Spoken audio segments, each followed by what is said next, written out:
WCBI News at 6 starts now. Good evening, everyone. Winston County deputies still on the hunt for a man accused of killing his girlfriend Sunday night. He's been on the loose for almost 24 hours, and deputies are doubtful he'll turn himself in. Our Selena Schaefer has been in Winston County all day watching this story. She's joining us now live from the crime scene with the very latest on it. Selena.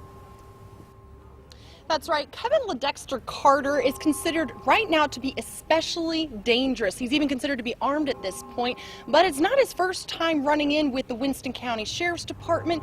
He's a frequent flyer with them, but deputies tell us that they hope that this is the last time. I personally have been dealing with Kevin for around 20 years.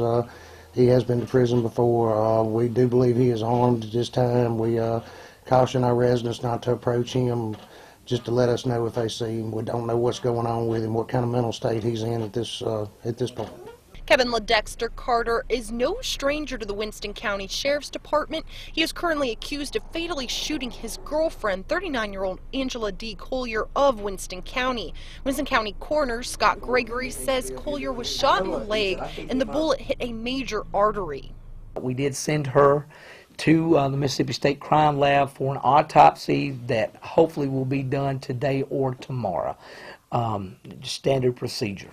Sheriff Jason Pugh says Carter was using an AK-47 semi-automatic assault rifle when he shot Collier.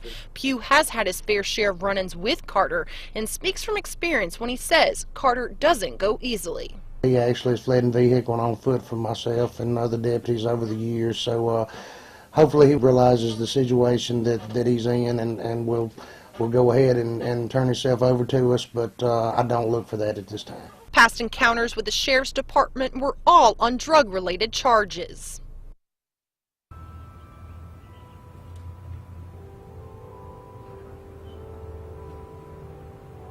Now, some new information we were told just a little bit ago is that there was another victim.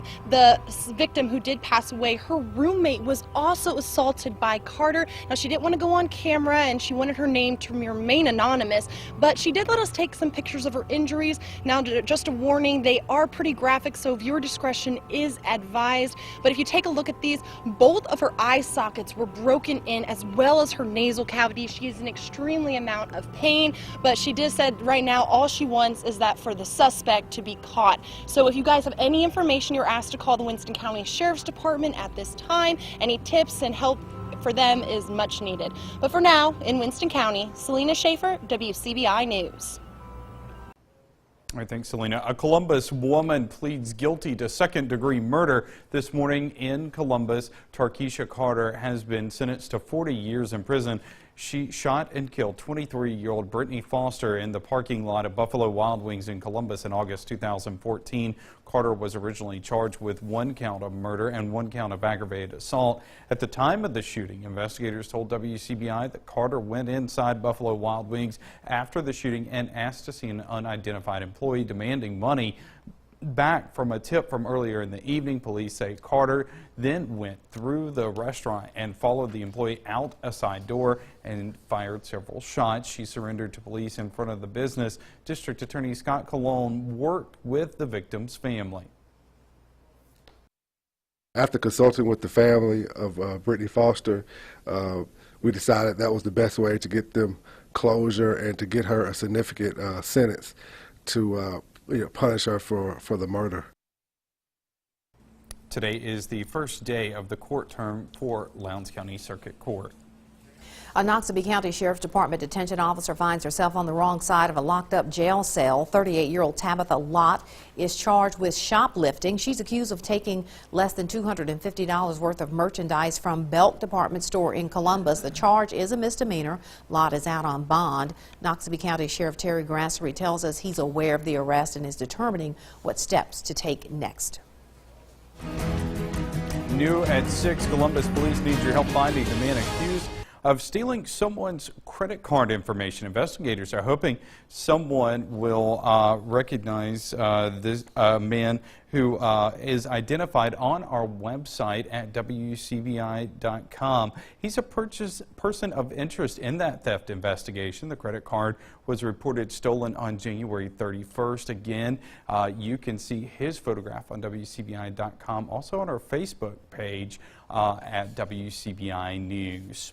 In other news, an investigation into the illegal online sale of pet medicines lands an Oxford man in jail. Dominique Carruthers, a former employee at the Oxford Animal Clinic, is accused of stealing the drugs from work and selling them over the internet. Investigators were tipped off about the scheme and posed as potential customers. They arrested Carruthers and seized more than $1,500 worth of medication. He is facing grand larceny charges. His bond was set at $2,500.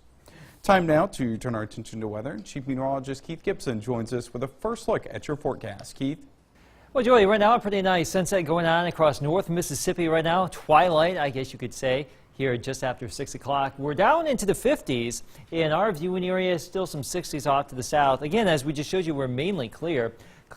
Clouds will increase later tonight. We actually have some rain showers here in Oklahoma and Texas. Those rain showers will be coming our way in about 24 hours. But this evening, 50s, then 40s. That's what we're going to be doing with in the near term. But those rain showers possible tomorrow night. The only system this week will be tomorrow night. Your full forecast in just a few minutes.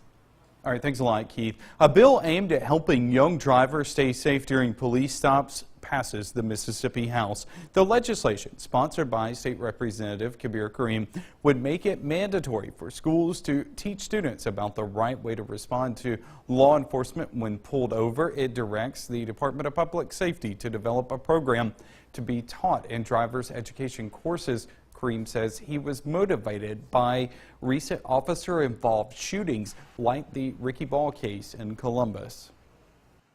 Our young folks just not knowing how to interact with law enforcement, and not just dwelling on that particular case, but knowing the proper way to engage with law enforcement can possibly save your child's life. The bill, which moves on to the Senate for more debate, would also apply to private schools that offer driver's ed. Well, he's been a leader on the state and national stages. Today, a former governor brings his lessons to the next generation of leaders. Former Mississippi Governor Haley Barbour was a guest speaker at the Mississippi State University Lamar Connerly Governance Lecture Series. Barbour says no matter what field they choose, leadership is an important topic for students. I'm really flattered to be here for the Lamar Connerly program at Mississippi State. It's a leadership program for students here who are interested in public affairs, interested in government, but really interested in making a contribution when they get out of college and make their careers, that it'll be something that's also good for the state. The event is sponsored by the Office of Provost and Executive Vice President and the Department of Political Science and Public Administration. A campus police department faces a big test. We check in to see if they can pick up a little extra credit when WCBI News at 6 comes right back. Welcome back. Officers with the Mississippi State University Police Department are constantly working to make their division the best. This week, accreditation officers are examining every aspect of the department to see how things run. WCBI's Jory Talley joins us in the studio with more on the process and what this means for officers. Jory? Andre and Joey, the MSU Police Force was one of the first in the state to receive accreditation. In order to make the grade, departments must meet certain standards. Now, 12 years later, the department continues to review their own policies and procedures as they work towards reaccreditation. It's all about being the best at what they do. The MSU Police Department sets a high bar with accreditation. A continuous process toward excellence is what the process is all about. I mean, it's never ending. You're always striving to be the best and looking for ways to improve the methods in which you provide service to the communities in which we serve. It's a voluntary process that takes place every 3 years. They'll look at our policies and procedures. They'll look at administration. They'll look at our patrol. They'll look at communications.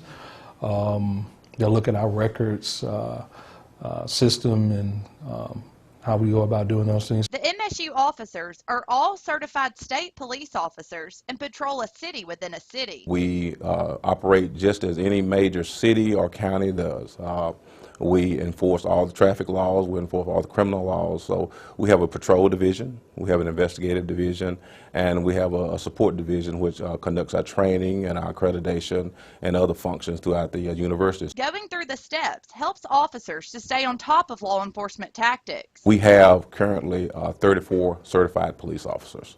So we have a big population that we're trying to enforce with a small number of officers. So we try to recruit and maintain some of the most highly qualified and certified officers within the state. Seeking the best of the best is why several of the officers have their bachelor and master degrees in addition to law enforcement training. A couple of our officers have attended the FBI National Academy. We have several of our officers are state certified instructors, firearms, defensive tactics, tasers, and so we seek to find the most excellent officers that are out there.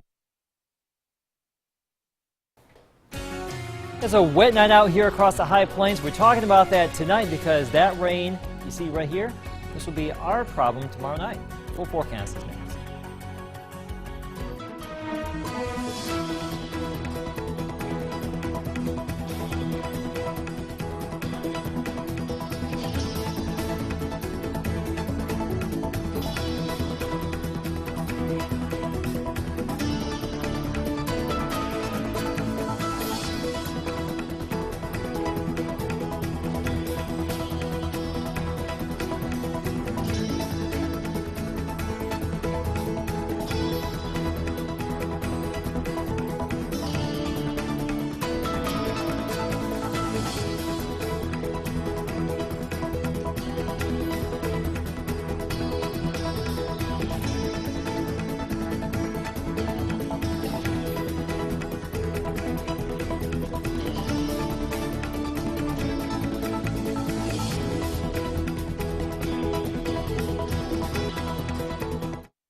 Your First Alert weather forecast with Chief Meteorologist Keith Gibson. All right, friends, we all get an A today, or maybe Mother Nature gets an A today for the great weather we had. Some jet contrails early this morning right there crossing North Mississippi. That's a sign of some upper level moisture. Eventually tomorrow we will have some low level moisture in the form of low clouds and some rain showers around here. But right now, mainly clear. We're sweeping around, no issues with our live Doppler radar. We showed you this going to break. Rain showers out here across the High Plains. Some spots out here this weekend we're approaching 100 degrees, and there could actually be some snow falling out there with this system coming on in. But this is the driver, this area of low pressure out there in New Mexico. This will swing out and create a surface area of low pressure, and that little disturbance is going to cross the Twin States. Let me show you that. Clouds increase as we go throughout the latter part of the night. Tomorrow morning into the afternoon, a lot of cloud cover around here. I think we stay dry. The actual center of this storm system is going to take the southern track. Now for us it means a cooler, more stable atmosphere, so I'm thinking mainly showers, maybe a rumble of thunder. The better rain chances, or severe weather chances, I guess you could say, along and south of Interstate 20, really south of wherever that warm front happens to be. And there could be some severe weather down there across the extreme southern part of Mississippi and Alabama tomorrow and tomorrow night. On the backside, the rain showers get out of here on Wednesday morning, and by Wednesday afternoon we should be home free for the rest of the work week. We're thinking anywhere between 1/4 of an inch to about 3/4 of an inch as a general ballpark as far as the rainfall tomorrow night into early Wednesday morning. And speaking of the severe weather threat, you can see Gulfport, Mobile right here across the far southern tier of Mississippi and Alabama into Louisiana. A better chance for some of those stronger storms. This is how it looked today. Our Alpha Insurance time lapse this evening. The sun going on down, and just some of those high clouds trying to begin to increase from the west. But for the near term, we're looking at mainly clear conditions for this evening with falling temperatures. And speaking of those temperatures, right now, low to mid 50s in just about all locations. We will continue to cool down into the low 40s and upper 30s as we go throughout the course of the night. And don't forget to get those flowers, candy, teddy bears, what have you. Tomorrow is Valentine's Day. I'm reminding you now, tomorrow's Valentine's Day, 61 degrees, clouds increase. Here's our 7-day forecast. Those rain showers get out of here Wednesday, as we talked about. We're looking pretty good for the start of baseball season on Friday, 60s and 70s for the weekend. Our meteorologist is trying to help you fellas, all right? Baseball is right around the corner. We preview the season ahead for the Ole Miss Rebels next in sports. WCBI Sports with Robbie Donahoe is brought to you by your local Ford dealers. Go further. On Friday, baseball returns. It's the time of year we all enjoy here in the South because it signals the beginning of warmer temperatures, time outdoors, and long walks on the beach. Actually, no, that's Valentine's Day. Anyway, sorry, thinking of Valentine's Day. Anyway, Ole Miss is thinking of national championship this year as the Rebels hosted their annual baseball media day at Swayze Field today. They're quickly becoming one of the hot dark horse teams are the Rebels to be in the running for the SEC crown with a loaded freshman class that comes into Oxford. It's a talented group that also returns for head coach Mike Bianco, who's entering his 17th season as head coach. But the focus continues to be on building the youth and laying the foundation for a special season. One of the things that this young team has to learn is, the competition and playing in important games. I think will prepare them, for the Southeastern Conference, the #1 baseball conference in the country. And so, I don't know if by design, if you could design it that way, if it's probably the best. But we always play a difficult schedule. We just happen to, play a really good team, to lead off. We all been a freshman. We all started once, and I don't think it's going to be that big of a difference because, there's 21-year-olds in the major league. So I don't think anything has to do with young. They're very talented, and I know they're very prepared for ECU. They wanted to do this. They wanted to be here. They wanted to play in front of 10,000 people in Swayze. So, I think that's why they came here. So, to say that no one's going to be nervous is, that's not going to happen. Everybody's going to be nervous. But, I think they wanted to do it. So, it's exciting.